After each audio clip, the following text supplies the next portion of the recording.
Munangana ya na maboko ya ba Rwandais o ba bomba na sima kombo M23. Armée na biso za na ba difficulté makasi.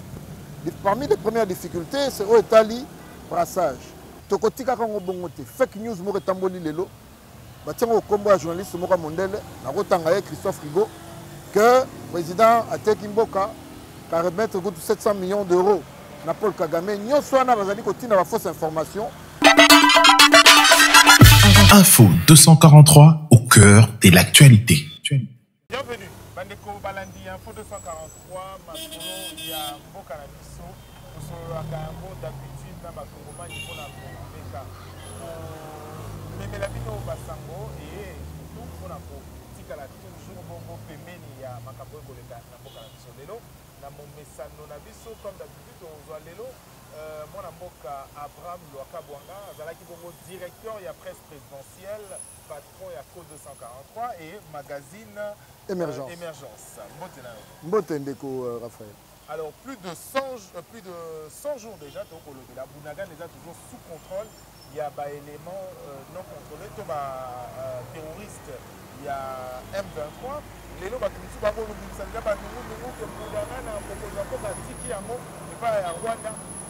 qu'est-ce qui se passe? Le président de la République a le gouvernement qui sécurité les amis. Pour échec. Est-ce que tu peux établir comme échec notoire? Na yamona nazo kisamwa maloba koloba ete Bunangana ya na maboko ya ba Rwandais o ba bomba na sima kombo M23. Wana mokili mobimba ko banda ONU na bato nyonso ba reconnaître yango. Ya mibale chef de l'État azali déterminé de récupérer territoire à Bunangana. Au moment où il ministre de la Défense a quitté Russie. Puis sur mboka misusu za na biso mwa poko sopoto ba ko s'équiper na ndenge sengeli a quitté Russie. Basali ba démonstration to moni ba photo ye moko po azali soda kala. Ndenge nini ba négociation esalemi po to zo manduki o ko permettre biso to fortifier armée na biso to fortifier misala za kosalema. Ya misato koloba to kotika kango bongote fake news mo retamboli lelo. Batiango kombo ya journaliste Moka Mondele na rotanga Christophe Rigaud que président Ateki Mboka ka remettre 700 millions d'euros na Paul Kagame. Nyonso wana bazali kotina ba fausse information pour na koyeba ko telemisa ko temsa peuple congolais contre Mokonzi Mboka. Azali déterminé et pe to koyeba ke likambo yango to yeba kolonga et kozwa moins temps mais to yeba kolonga likambo yango parce que malembe Congo va s'équiper kaka pona Bunangana te mais to zali ko s'équiper d'une manière globale pour sécuriser le nord, le sud, l'est et l'ouest de la République. Alors, pour Nanini, beaucoup de publicité autour, il y a Makamandou, alors que la question de défense nationale, il y a Makambo, il est sensible. Il faut que taper ça, pour pas taper pour que maintenant, ça va ébattre, type il y a arme ni pour ça, pour que le combat, tant pour surprendre l'ennemi. Pourquoi pour ça? Qui non le lot? Te kino lelo moto moko tabi manduki nini esombami. Publicité ezaka que tokene pa ba Russie. Et koyeba pe kotuna ya pe pona bandeko toza bango bikolo tona bango en relation ba mituna pe mituna. Ba attaquer mboka na biso coopération de ezaka poto teka bango diamant, to teka bango or ba ba koya pona cobalt to coopération pe ezali na tango peuple congolais azali attaquer. Lolenge bango balakisi bolingo wango te. Lolenge bango bakei malembe toke na partenaire moko pe je rappelle toke na Russie na chef de l'État en 2019 on a fungoli porte pour aider biso to ba ko trouver solution.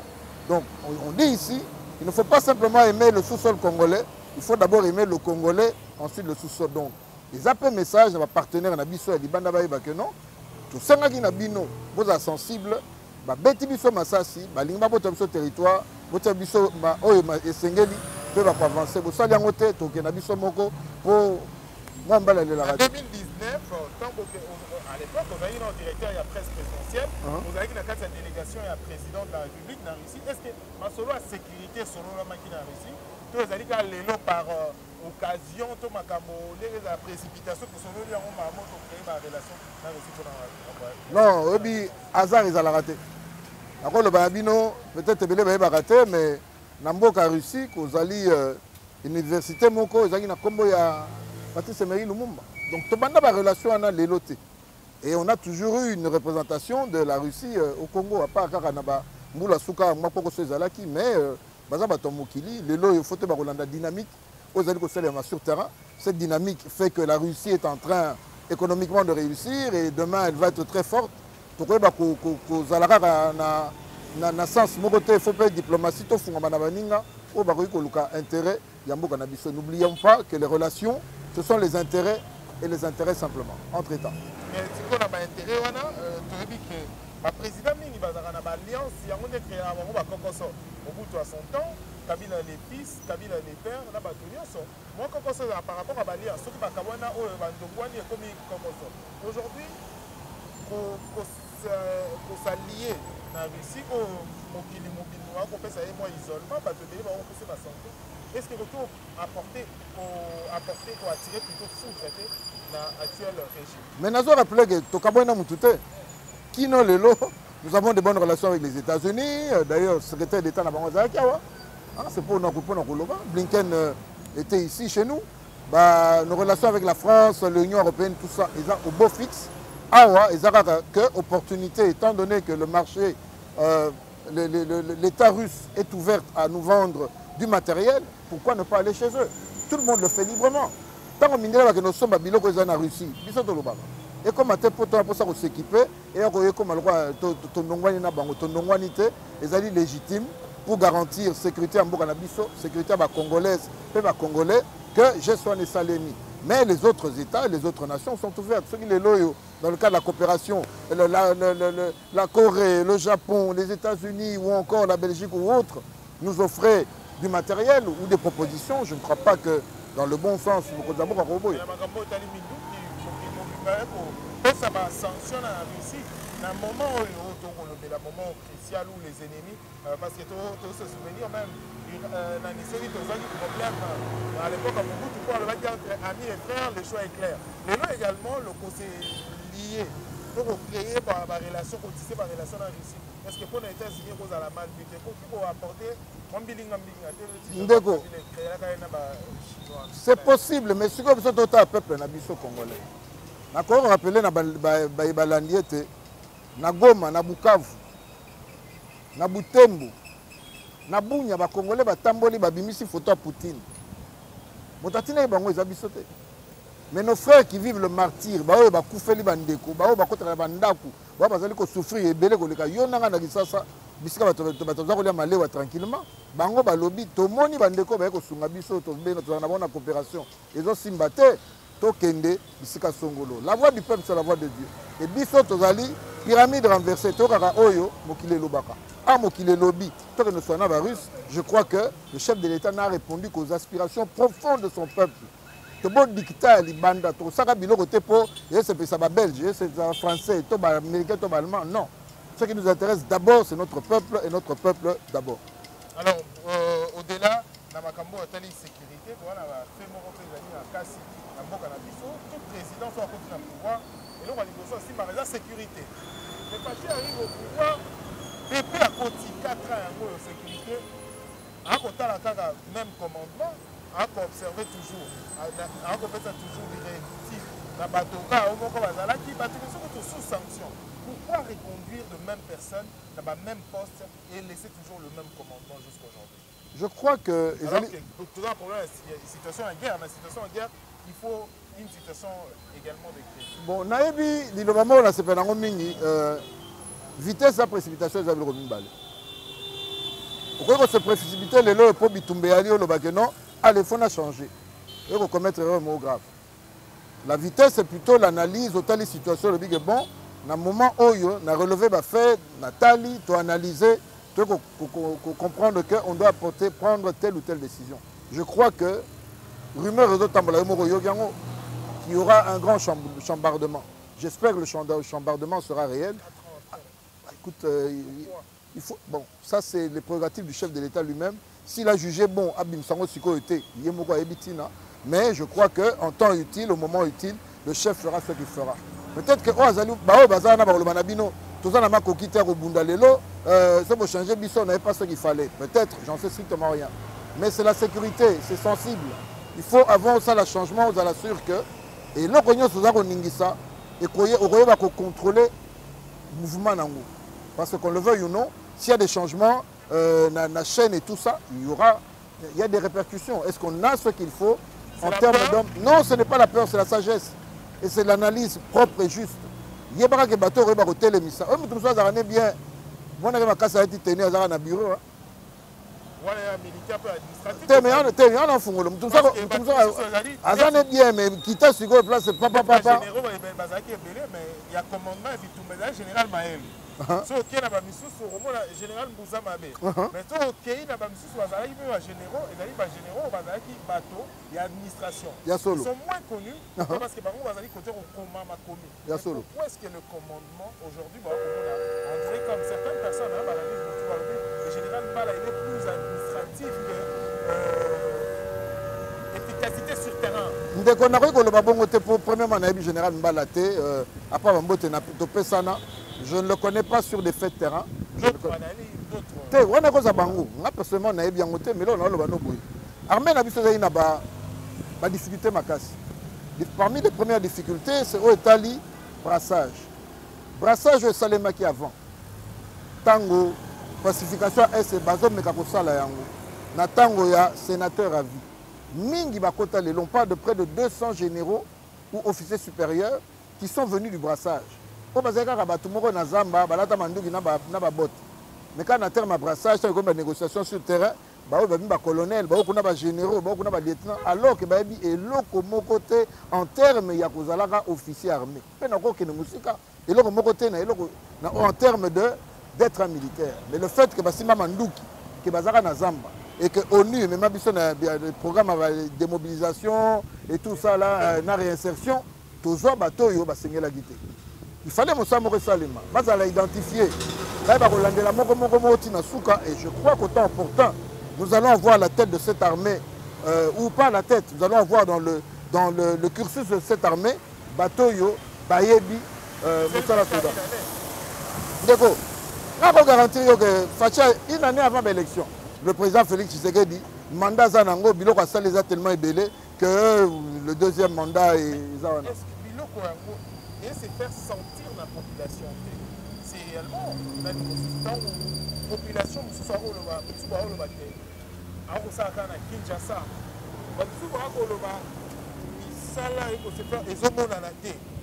Mais de l'autre côté, les autres, le président Salimini, qu'est-ce qui se passe? Ils ont des problèmes entre Makamouana Misat, Tobatoana, Ndekonanga Raphaël, aux spécialistes, communication. D'une manière globale. Pour la fois passée, tout soit dans le Baka, Batobaningani, à l'Obeli Bisson habité. Naïmo na Gera, oh ya Mokunjamboka. Naïbi a faiblesse nango. Et Tikalapeka Bongo, il change.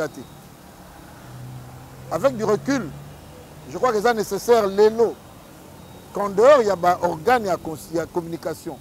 Le ministre de la communication, que je salue, fait un grand travail. Mais c'est insuffisant. L'élo et Sengeli. Pas insuffisance, il y a d'abord d'un programme de communication structuré. Qu'est-ce qu'on veut faire? Le quotidien, ou bien on veut retracer l'avènement du chef de l'État jusqu'à ce jour? Ou encore la projection du chef de l'État dans ce qu'il cherche? Ou expliquer Yango, chef Alingi Boye, 20 piliers na Yango yo, abandaki awa, tozo kende Boye, tozali awa. Bisika peuple azo le barani. Dikambo etali kolia.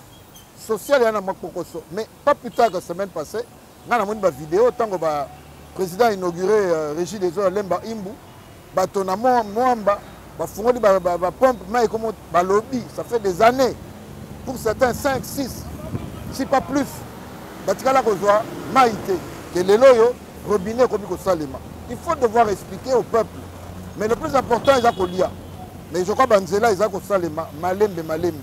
Moto et le loi le communicateur chef de l'État que tout est parfait parce que moi-même je suis peut-être à 45% de ce qu'il y aura. Pourquoi? Cette année il y aura des réalisations il y a des aéroports qui sont en train d'être construits, il y a des routes qui sont en train d'être construites, il y a des ponts qui sont en train d'être jetés. C'est là Nyosoana et comme Manine. Na Kisangani, na rive gauche. À quel point on pont moins à 10 mètres. Bato Bagangi, on a déplacé le chef de l'État pour aller inaugurer un petit pont. Il aurait pu envoyer le gouverneur. Il. Tant qu'on a tourné votre office de Babina, on a pont à Mouké.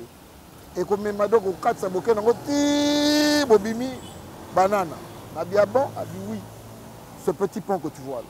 Alors, Nani, président, tant qu'on a eu la présidence, aujourd'hui, il y a un problème il y a budget. Effectivement.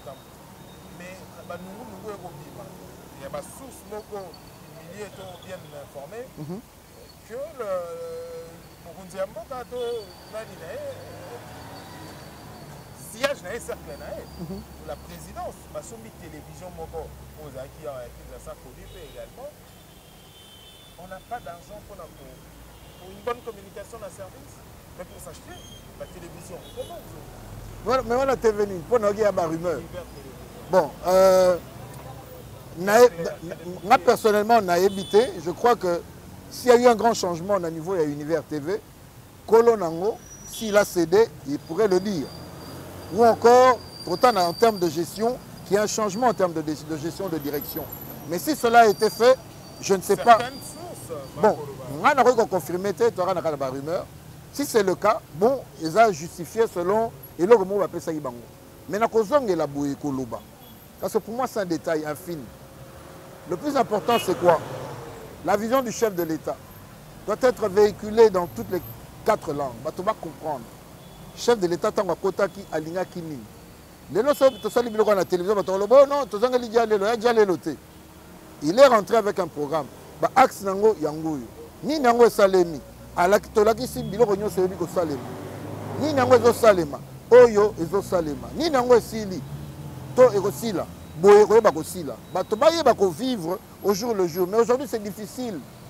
Maman mesana ko la na novelas. Na 20h. Na banda ko belo mona ba télévision za mibali.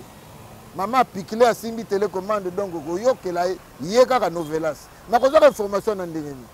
Ako préféré maman bolimisanga na bibino nyonso te na pesika ndakisa. Mibali pe ndenge moko.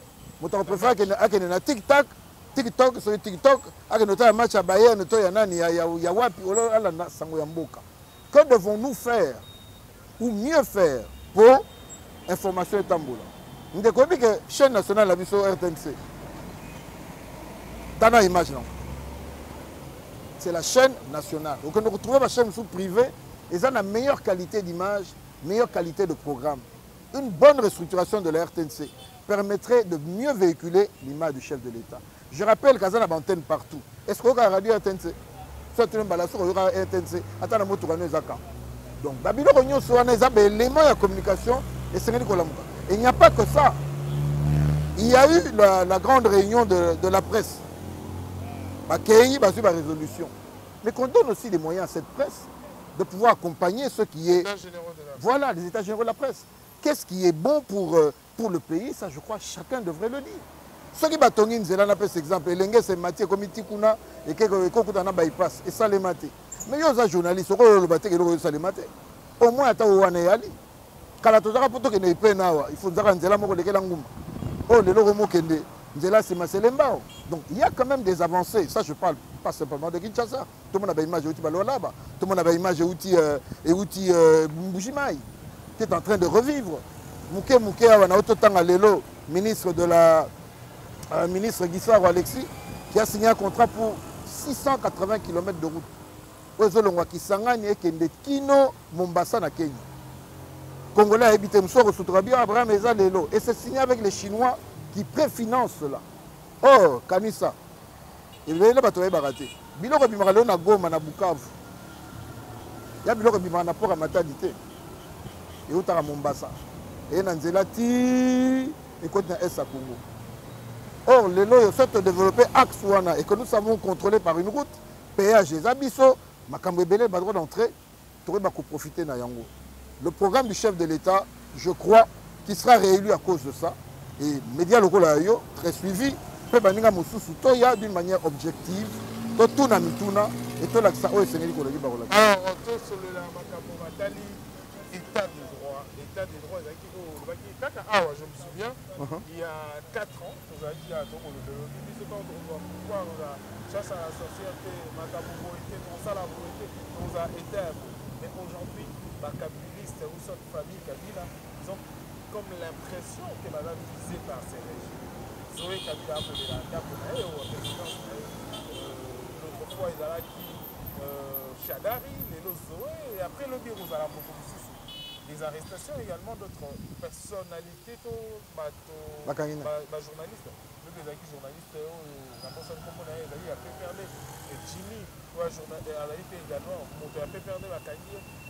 Est-ce qu'aujourd'hui, Fachi a balousi veste na ye wana mpona s'imprimer na nini mosusu politique mosusu comme baprésident nyonso bazali na Congo comme Mobutu abandaki mpe doucement mais calmement après koyisa yango Kabila mpe également il était azali comme neti brebis moko boye et après akomi sina rabe Kabila azala brebis te mpo akota na munduki donc abara bato na nzela na ye. Bon, les preuves, je devrais les donner, mais à Soda, on présuppose que, attends, ça c'est moi, bêta, attends, ça c'est bêta, mais intention, c'est le chef de l'État n'a pas changé dans Yota. Il n'a pas changé. Mais la seule chose ici que je constate, c'est quoi? Bissotant, on a eu des pèses. Il y a une liste, il y a Gombe. Il y a l'État. Il y a moto à Moni que, Botoli Zoendako, Toba Bimisipe, nani sénatrice nani aza député te ya moi si nani maman on va aller passer ya sénateur ami maman Jeannette pas y peut administrer nanda ko ya l'état ah c'est ça que j'ai cru apprendre bon au Chadari c'est la même chose ba kende ko tala na niveau cadastre banda ko nzema maboko nani ceux qui yo oye pa nanga wana na ngalilo kutinga lobi na koti na Gombe je te dis là je peux dire 98 maisons sur 100 dans le centre-ville à Gombe sont des maisons qui appartiennent à l'État. Tu hérité en autant que c'est là où se trouvait l'administration.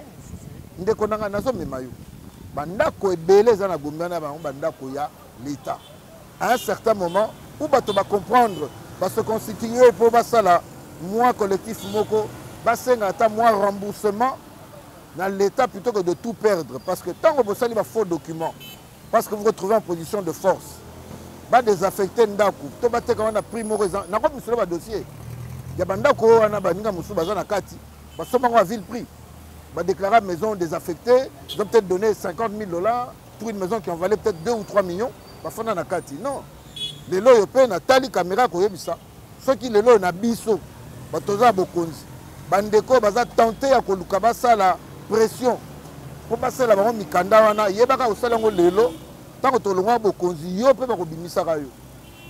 Donc les gens ne se disent pas parce que nous sommes en position de force, c'est notre pouvoir, je vais faire des abus, non, on est contre ça, nous ne sommes pas venus pour cela, c'est les maloukou mitendi ba terrain zali bo ke ne reçoit ba terrain kuna autant appelle ndako kolukaka ate Gombe o Gombe ko kanga yo. Alors, Tony Kokoma la sous-édition à Miso, Lélo, regarde au pouvoir qui est là sur le processus électoral. En tout cas, j'ai confiance parce que, à petits pas, oui, il y a un problème entre le ministre des Finances, Ndeko Nabiso Azali, président à Seni, et moi, je crois que depuis là, on va trouver terrain d'entente. Et Mbongo, Ezali Kobima, selon Bayokanaki et Sengele Bima. Au Moni récemment, il y a eu contrat, je crois, une société coréenne, dans le cadre de matériel. Ils ont racheté du matériel pour l'élection. Mais surtout parce que la Moni, une société belge qui avait gagné les marchés depuis 2006. Il y a un marché à 2006, 2011, 2018. La même société pour un marché par Motomosusu, qui était moins 10 ans. Le dossier au nom, ils ont exagéré les prix et tout ça. Ça, sont des pratiques que personnellement je décris. Il y a un peu de monopole pour Zawana au Girarabiso. Le lieu qui est dans le bateau Moussousou, gloire à Dieu, ça s'est fait. Ngaï, Bolananga bien, Bandeko. Kakanan Deko Raphaël, to vivant nayo, tango, sénateur a vu à Zobo à organiser l'élection. Yomoko Yebi, Babeta Biso Masasi, lacrymogène, Batoba Koufa et Belé, Yomoko Yebi, témoin. Est-ce que les lois motoroko langa n'a pas souscrit que tout kende na et donc babengi glissement, je ne souscrirai pas. Pourquoi? Parce que nous avons les moyens financiers aujourd'hui, moyens matériels, moyens financiers d'organiser les élections. notre électorat, ils ont impacté peut-être. Il y a 3 raisons pour lesquelles moi personnellement, et le chef le sait, je le dirai tout haut, je ne conseillerais pas au chef de l'État. Ce qui est la stratégie politique, il ne faut pas le faire. Ce qui veut le dire, sans raison, comme un glissement, un, beaucoup plus opposition ma casse. 2, qu'on décrédibiliser le chef de l'État à l'international. Parce qu'il faudra leur expliquer à tout un chacun, le lengue tout le monde a besoin d'attendre Kabila. Le lengue peut arriver à la biso, nous imposons, nous tenons un. Moi personnellement, je n'ai pas envie. Et de 3, il risquait de créer un problème social profond qui va nous amener à quoi? Schéma Oyo-Yebi, on va à un dialogue, partage de pouvoir, pourquoi le chef de l'État le ferait-il? Il n'a aucune raison parce que politiquement, l'élo, c'est lui. En face de lui, opposition est faible. Et de 3, il travaille correctement. Tant que nous avons des chiffres, le chef de l'État a un budget à 4 ou 6 milliards, il y a 10. Il faut le bélangouna. Il y a un changement qui est en train d'être vécu. Et je ne vois pas les raisons. Oyo, le chef de l'État, non, tant que nous glisser. Si ce n'est pour des raisons majeures, tremblement de terre peut-être ou quoi que ce soit, là oui, c'est une catastrophe naturelle qui justifie. Mais stratégiquement et politiquement, raison exacte. Je milite pour la tenue des élections au moment voulu parce que le chef de l'État a un sondage.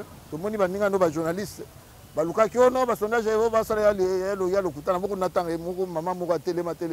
Alors il y a un tambour moi aussi. Na auto pesa comme na lingala.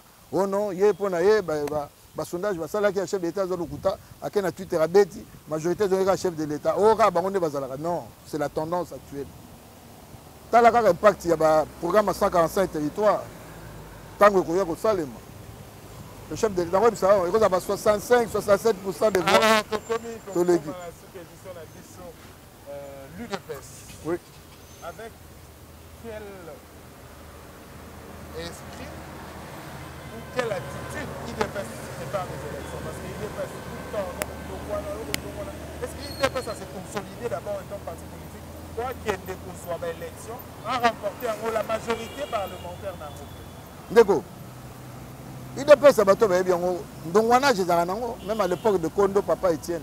Et ça l'a avant. Nous sommes cette fois-ci, vous êtes à la majorité. Parce que nous avons cette démocratie-là. Mais aujourd'hui, nous avons quel avantage? Un, d'abord d'être au pouvoir. Donc ceci nous met dans une position où ils ont ça, nous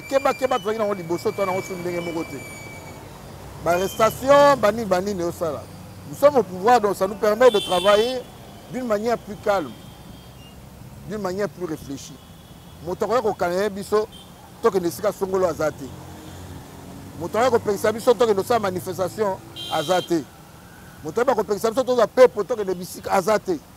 Parce que les jeux en a pour n'importe qui. Et de 3, nous avons la volonté, parce que le chef d'État est un candidat, il y a tout Fanda, tout Mema, Nanenge Sengeli, Bissika, chef d'État à la lobby, à la réunion. Nous allons le faire. La pensée est là, ce n'est pas ici qu'on a repéré sa stratégie. Libanda Katibayebi. Écoute, on va mettre un peu parce que cette fois-ci, nous avons signé le lobby, la Belgique, je crois, la France et les États-Unis, l'Afrique du Sud. Il y a 4 pays qui vont ou diaspora voter. C'est une première. Dans quel but?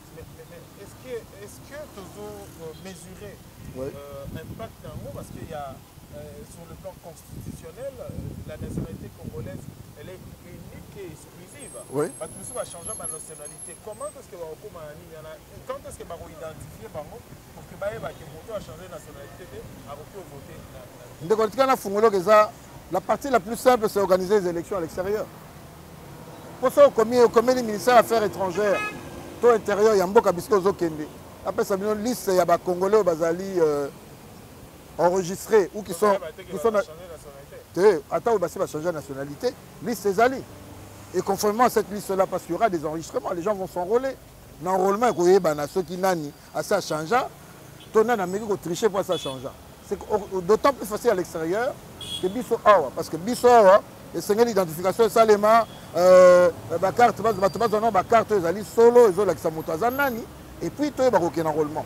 Ça va avancer. Je crois que tu as un exemple à Baningo Bazapé Libanda, et qu'on permet de faire des statistiques, Combien de Congolais nous avons à l'extérieur? Pour monter dans Mokanda, vous avez déjà imaginé les États-Unis à voter.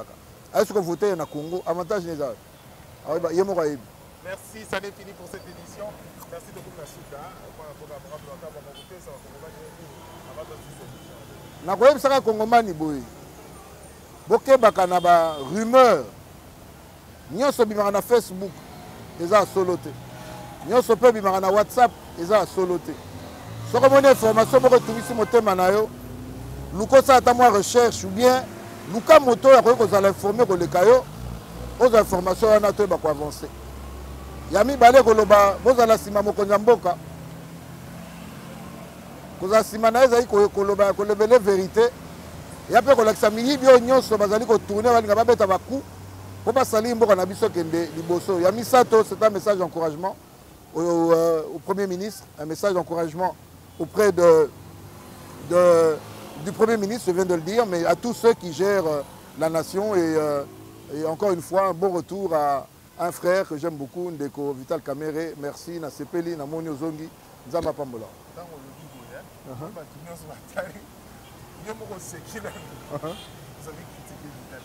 Oui. Je me sens très à l'aise sur les Amotuna, Yakoloba Boy.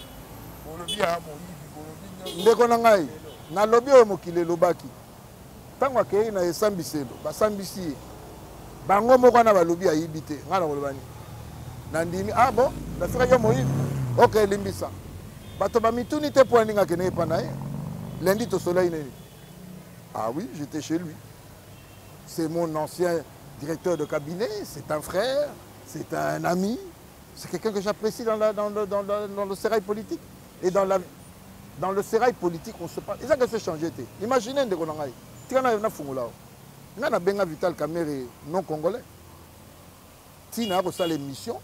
Il y a une analyse. Non, non, non. Il y a une bêta libanda. La salle émission, où j'expliquais, j'ai fait des enquêtes pendant 45 jours. Et j'ai eu les félicitations de son Moami qui m'a appelé, j'étais encore aux États-Unis, Koloba. Papa, merci parce que tu as remis la vérité là où il fallait. Il faut savoir le remettre. On a une moto, ok, on a moïse. Mais pas ça, ambitieux, on a ou à ce moment-là, dans le sali collectif, il y a Bato Koloba. Non, écoutez, justice au Balobi, ils ont le Kouta. Ah, Ndeko, je ne suis pas dans le cœur de Dieu, mais je voudrais paraphraser le chef de l'État. La goma année passée, Mokozalobi Boué, tant que Mokozamboka, ce qu'a signé le Kambekoki, à lobby, Vital Kamere peut jouer un grand rôle dans ce pays. C'est un homme intelligent. Que dirons-nous? Si celui qui était le directeur de cabinet du chef de l'État, c'est pratiquement presque la même fonction, il a géré le cabinet du chef, avec une structure qui est la même qu'un gouvernement, mais un gouvernement du chef. Ce que ça là qui a un résultat, ici je rappelle, hein, Botam sa caméra, 300 maisons, quand Yokindara déjà, c'est comme qu'on a inauguré 300 maisons, est-ce que bon, M. Foutamaki, il y a quoi? Donc par rapport à ce dossier qui a été un dossier télévisé, et bien le Kolangai, ce traité qui est bongo, et c'est que l'Ito est non, Ndeko, Limbisa. Alors, comme la sous-édition, la mission, merci Nabakongo Mani pour la division à travers le monde sur Info 243. Merci pour votre fidélité, merci pour votre attention. Vous êtes prochainement pour la édition de d'ici là. Au revoir. Info 243 au cœur de l'actualité.